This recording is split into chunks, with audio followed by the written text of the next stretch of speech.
Well, the answer is I do believe in dividends in a great many situations, including many of the ones companies in which we own stock. The test about whether to pay dividends is whether you can continue to create more than $1 of value for every dollar you retain. And there are many businesses.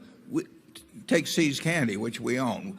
See's Candy has paid everything virtually out to us that they've earned because they do not have the ability within See's Candy to use large sums, which they earn, intelligently in their business.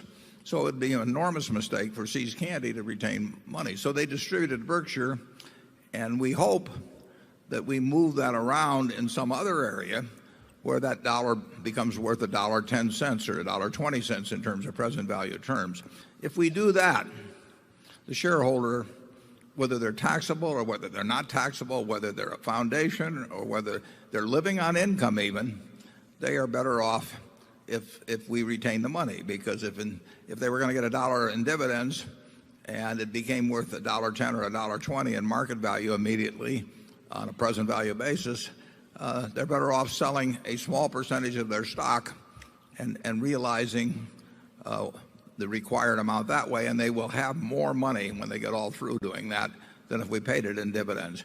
But if the time comes, and it will come someday, if the time comes when we don't think we can use the money effectively to create more than $1 of market value per dollar retained, then it should be paid out. And like I say, we do that individually within Berkshire, but because we have this ability to redistribute money in a tax efficient way within the company, we probably had more reason to retain all of our earnings. If See's Candy were a standalone company, we would simply pay out a lot of the earnings, practically all of the earnings and dividends, just like we do now, except it goes to Berkshire. We like the companies in which we have investments to pay to us the money they can't use efficiently in their own business. In some cases, that's 100% of what they earn. In some cases, it's 0% of the earn. We own some stocks that don't pay any dividends. Big opportunities in life have to be seized. We don't do very many things, but when we get the chance to do something that's right and big, we've got to do it. And even to do it in a small scale is just as big a mistake almost as not doing it at all. I mean, you've really got to grab them when they come. Because you're not going to get 500 great opportunities. You would be better off if when you got out of school here, you got a punch card with 20 punches on it. And every financial decision you made, you used up a punch. You'd get very rich because you'd think through very hard each one. I mean, you went to a cocktail party and somebody talked about a company, you didn't even understand what they did or couldn't pronounce the name, but they made some money last week and another one like it. You wouldn't buy it if you only had 20 punches on that card. There's a temptation to dabble, particularly during bull markets. In stocks, it's so easy. It's easier now than ever because you can do it online. Just you click it in and maybe it goes up a point and you get excited about that and you buy another one the next day and so on. You can't make any money over time doing that. But if you had a punch card with only 20 punches, you weren't going to get another one the rest of your life. You would think a long time before every investment decision, and you would make good ones and you'd make big ones. And you probably wouldn't even use all 20 punches in your lifetime, but you wouldn't need to. Hi, I'm Steve Casbell from Atlanta. My question involves interest rates. When you calculate the intrinsic value of a business in a period of low interest rates like we have currently, do you use a higher discount rate to factor in higher rates in the future? And also, do you ever look at a company's free cash flow yield relative to current rates? And if I could also get your thoughts on the dividend tax cut. If by some miracle the politicians think logically and get rid of the dividend taxes, would Berkshire ever pay a dividend? The question on discount rates, we use the same discount. I mean, in theory, we would use the same discount rate across all securities, because if you really knew the cash they were going to produce, that would take care of it. We may be more conservative in estimating the returns of cash from some, but the discount rate we would use as a constant. Now, in terms of where we commit, we don't want to use the fact that short-term rates are 1.25% to think that something that yields us 3% or 4% is a good deal. So we sort of have a minimum threshold in our mind below which we're unwilling to commit money. And we're unwilling to commit it whether interest rates are 6 or 7%, or whether they're 3 or 4%, or whether they're on a short-term basis 1%. We don't want to get hooked into long-term investments at low rates just because they're a little bit better than short rates would be, or low government rates would be. We have minimum thresholds in our mind. I can't tell you precisely what they are, but they're a whole lot higher than present government rates would be. And at other times, we'd be very happy owning governments just because we feel that they offer attractive enough rates. When we're looking at a business, we're looking at holding it forever.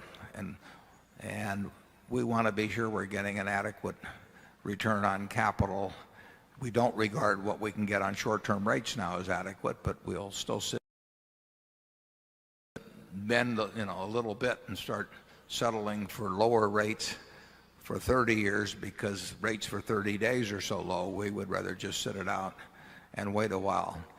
The tax on dividends, I've used this illustration before, but I'm paying about the same percentage of my income to the federal government as my secretary does. Now, I pay more in income tax rates than she does. I pay a higher marginal tax rate by some margin than she does, but she pays way more in Social Security taxes than I do because I only pay out the first, whatever it is, 70 or 80,000 of income.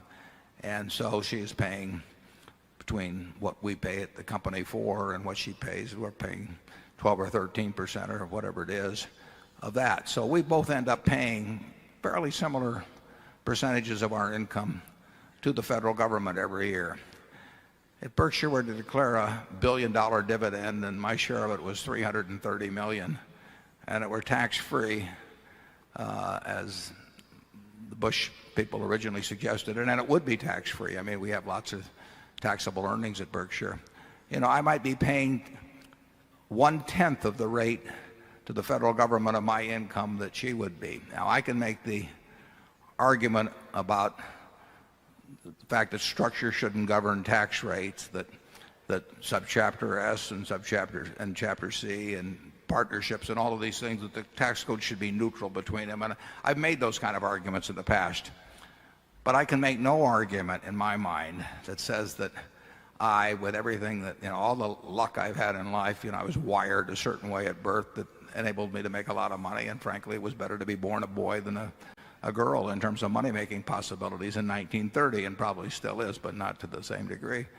I mean, the fact that I would send 1/10 the portion of my income in a year to the federal government that my secretary would, it screams at injustice to me in terms of what the society gives back to me. So I'm not for the Bush plan. Charlie?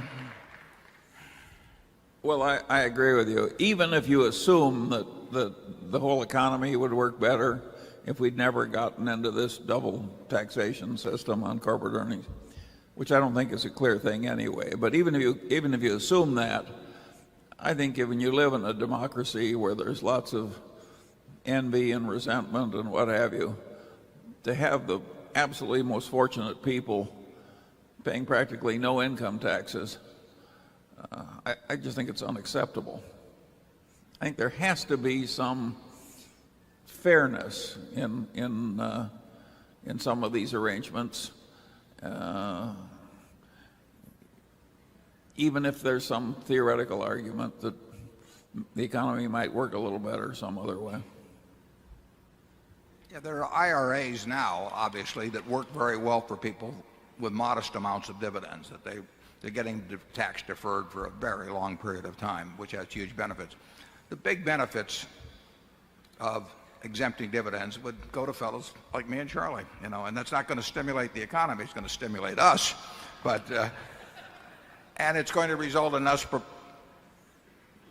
sending a very small percentage of our income to Washington compared to what the people working in our shoe factory send. And that, when somebody says, what did you do during the war, Grandpa? I'm not sure that's what I want to explain to them. Number 3. Hi, my name's Charlie Rice, and I'm a stockholder from St. Louis, Missouri. Appreciate hearing your comments on publicly held companies using their cash for dividends versus stock buybacks.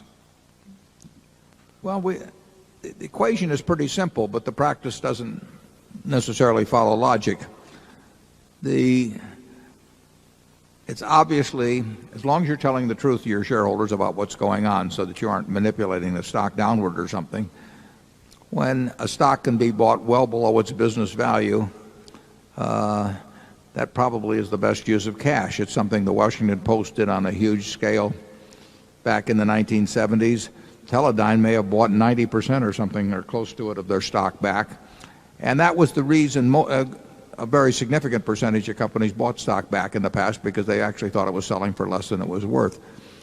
Like I say, that can be abused if you do various things to bury your stock in one way or another. But that wasn't the usual case.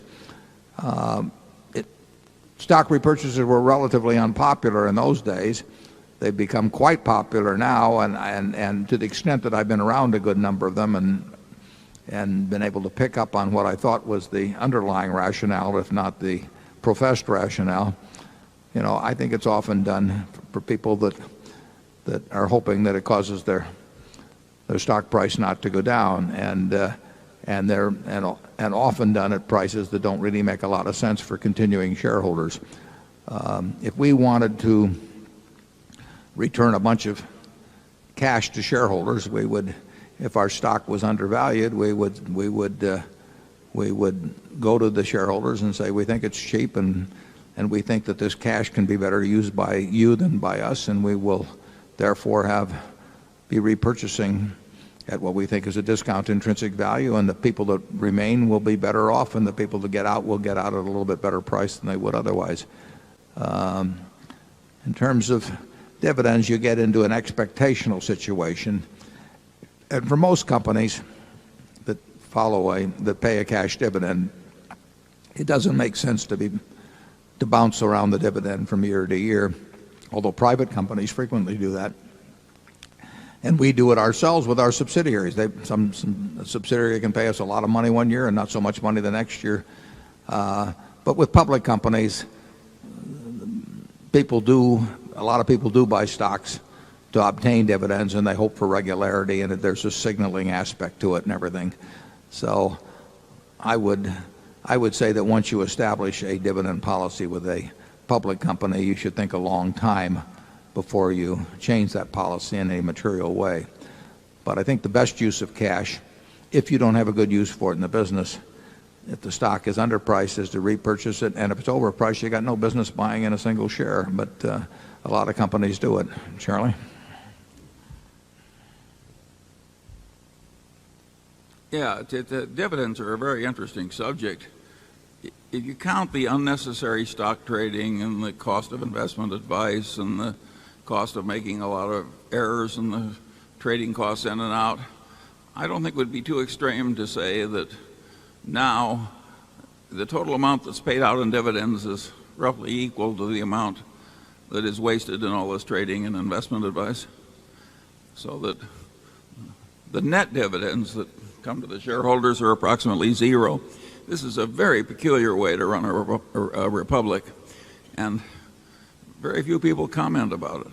Yeah, actually, I did in an article some time ago in Fortune. The frictional costs to American shareholders in sort of changing shares for all American business as a whole, those frictional costs are probably not much different than the entire amount paid out by American corporations. So, but getting to the individual corporation level, a company that expects to regularly earn more than it can profitably employ in its business should be paying out dividends. Take a subsidiary of ours like See's Candy. We would love to expand See's Candy to double or triple its present size, but it doesn't work. We've tried it a lot of different ways. So it should be paying out its earnings. If it was a public company, and it was at one time, you could argue that something approaching a 100% payout would make sense there. But most management's worrying about earnings falling off at some time in the future would rather establish a lower level and therefore ensure regularity of dividends by going with a conservative level. It's obviously something we think about at Berkshire when we have $30-odd billion around. If we can't figure out a way to employ that over time, it's a mistake to keep it in corporate form. But we have this expectation, and I think it's a reasonable expectation, that we get to put it to work. If we ever came to the different conclusion, if we thought our stock was significantly undervalued, we'd probably figure in terms of dispersing it through repurchases, particularly where now dividends and capital gains are neutral for individuals. If our stock was not underpriced and we fell, we would probably do something via a dividend. It's not going to happen soon, however.